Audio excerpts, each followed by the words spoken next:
बिस्मिल्लाहिर्रहमानिर्रहीम। व्यूवर्स, आप देख रहे हैं हमारा यूट्यूब चैनल। उम्मीद है आप खैरियत से होंगे।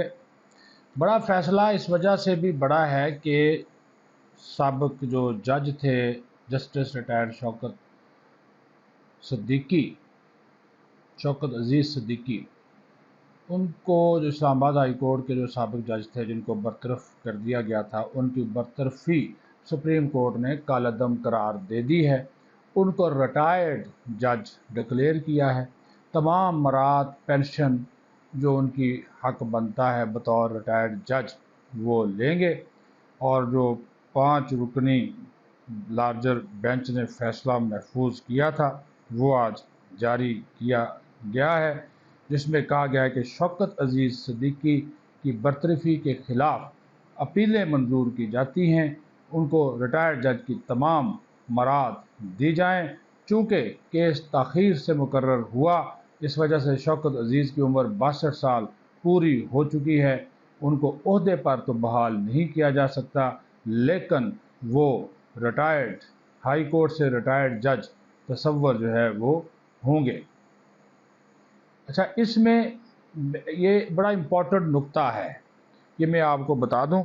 ये बड़ा अहमियत का हामिल है ये बताना, और बहुत सी अहम बातें हैं, क्योंकि इसमें इदारों का मामला है, इसमें फ़ौज का मामला है, इसमें ISI का मामला है, जिसके ऊपर इल्ज़ामात लगाए थे उस वक़्त जो 22 जनवरी को। वैसे उन्होंने इसके ऊपर जो जवाब भी जमा करवाया था, क्योंकि जब ये समाअत हो रही थी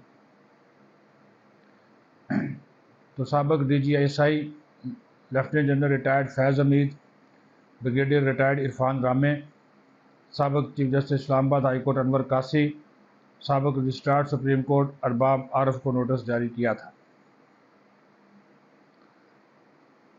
जिस पर इन्होंने जवाब भी जमा करवाए और शौकत अज़ीज़ सिद्दीकी के इल्ज़ामात इन लोगों ने मुस्तरद जो थे वो कर दिए। अब इसमें ख़ास तौर पर जो चीज़ आपको बताने की है, आपके नॉलेज में लाने की है, वो ये है कि ये सुप्रीम जुडिशल काउंसिल के अंदर जिस तरह इस केस का ट्रायल किया गया, सुप्रीम कोर्ट ने अपने ही मुअज़्ज़ज़ जजेस के उस ट्रायल के तरीक़ाकार पर संगीन तहफ़्फ़ुज़ात का इजहार किया है, क्योंकि सुप्रीम जुडिशल काउंसिल में भी तो हाई कोर्ट और सुप्रीम कोर्ट के मुअज़्ज़ज़ जजेस शामिल होते हैं। और ये कहा कि जो इल्ज़ामात शौकत अज़ीज़ सिद्दीकी पर लगाए गए, या उन्होंने जो इल्ज़ामात लगाए शौकत अज़ीज़ सिद्दीकी ने इदारों की शख्सियात पर, उनकी तहकीकात नहीं की गई।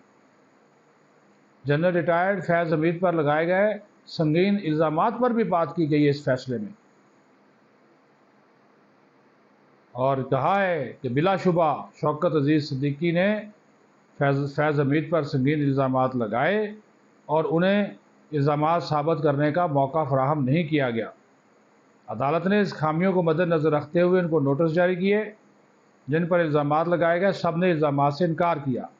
ये ज़रूरी था, ये नोट कीजिएगा, ये ज़रूरी था कि जुडिशल काउंसिल इन इल्ज़ामात की तहकीकात करती कि कौन सच बोल रहा है, लेकिन शौकत अज़ीज़ सिद्दीकी को शफाफ ट्रायल के हक़ से महरूम रखा गया। जुडिशल काउंसिल की कार्रवाई में हमेशा शवाहिद जो है वो रिकॉर्ड किए जाते हैं। मुज़ाहर नकवी केस में 14 गवाहान के बयानात रिकॉर्ड हुए, शवाहिद पेश किए गए, लेकिन इस केस के 2 पहलू हैं। पहला अदलिया की आज़ादी, दूसरा बगैर किसी खौफ या लालच की आज़ादी के साथ फैसले करना और अदलिया की खुद इस्तिसाबी। सुप्रीम कोर्ट अपने फैसले में लिखती है, किसी जज को शफाफ ट्रायल के बगैर हटाना अदलिया की आज़ादी के लिए बहुत बड़ा धचका है। अदालत को यह तस्लीम करने में आर नहीं कि दरखास्तें मफाद आमा के तहत काबिल समाअत हैं। अदलिया की आज़ादी के बगैर बुनियादी हकूक़ को ख़तरात लाहक होते हैं। जुडिशल काउंसिल ने यह नहीं बताया कि शौकत अज़ीज़ सिद्दीकी ने अपने हलफ की कैसे खिलाफ वर्जी की थी, انکوائری کے بغیر یہ نہیں کہا جا سکتا تھا کہ شوکت عزیز صدیقی کے الزامات جھوٹے تھے۔ ججوں کا حلف انہیں بار ایسوسی ایشن یا کسی عوامی اجتماع میں تقریر کرنے سے نہیں روکتا۔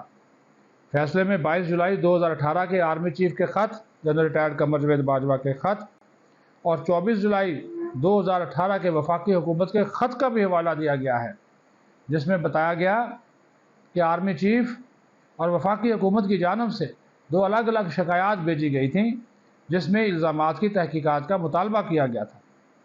شوکت عزیز صدیقی کے الزامات کی تحقیقات اس لیے بھی ضروری تھی کیونکہ آرمی چیف اور وفاقی حکومت کو ان الزامات کی سنگینی کا ادراک ہی نہیں تھا۔ امپورٹنٹ جملہ ہے، فیصلے میں لکھا گیا ہے۔ وہ وفاقی حکومت، یہ بھی نوٹ کیجئے گا، بڑی امپورٹنٹ بات کر رہا ہوں، یہ اگلی بات، یہ چل کیا رہا تھا، ہو کیا رہا تھا، کیسے ٹرائل ہو رہا تھا، کیسے اس کو گو مگو کیا گیا، کوچو موچو کیا گیا، جی یہ لکھا گیا کہ وہ وفاقی حکومت، یعنی کہ اس وقت عمران خان کی حکومت تھی، وہ وفاقی حکومت جو 24 جولائی 2018 کو اپنے خط میں یہ کہہ رہی تھی کہ الزامات کا تعین ہونا چاہیے، اسی حکومت نے، یعنی کہ وہی عمران خان کی حکومت جو آج کل اڈیالہ جیل میں قید ہیں، قیدی نمبر 495 المعروف 804، ان کی حکومت تھی، وہی حکومت جو پہلے کہتی ہے کہ الزامات کا تعین ہونا چاہیے، 10 جون 2021 کو ایک بیان جمع کرواتی ہے، وہی حکومت پی ٹی آئی کہتی ہے کہ یہ الزامات ہی بے بنیاد ہیں، کہ یہ الزامات ہی بے بنیاد ہیں، اور اٹارنی جنرل کے ذریعے جمع کروائے گئے اس بیان میں یہ نہیں بتایا گیا کہ شوکت عزیز صدیقی کے الزامات بے بنیاد تھے۔ اگر یہ چیف جسٹس آف پاکستان نے، جسٹس قاضی فائز عیسیٰ نے آج جو ریمارکس دوران سماعت اس وقت دیے تھے، یہ نوٹ کیجئے گا، یہ بات عدلیہ کے اندر خود احتسابی کی بات کی ہے، ججز کے احتساب کی بات کی ہے، ٹھیک ہے جی، احتساب ہوا تو بظاہر نہ کوئی برطرف ہو گیا، احتساب ہوا، انصاف ہوا تو جناب اس انصاف کا شوکت عزیز صدیقی کو فائدہ ہو گیا، ٹھیک ہے جی۔ ایک جج برطرف ہو رہا ہے کرپشن پہ، الزامات پہ، دوسرا جج جو ہے وہ الزامات سے بری ہو رہا ہے، اس کو ریٹائرڈ جج ڈکلیئر کیا جا رہا ہے، ایک کو برطرف کر کے تمام مراعات لی جا رہی ہیں، اور جس کو برطرف کیا گیا تھا اس کو بحال، اس کا نوٹیفیکیشن کا عدم قرار کر کے اس کی تمام ریٹائرڈ جج کے طور پر مراعات بحال کی جا رہی ہے، یہ سپریم کورٹ کر رہی ہے، اس کا مطلب ہے انصاف ہو رہا ہے، نظر آ رہا ہے، اب اس کے اوپر جو مرضی کر لے۔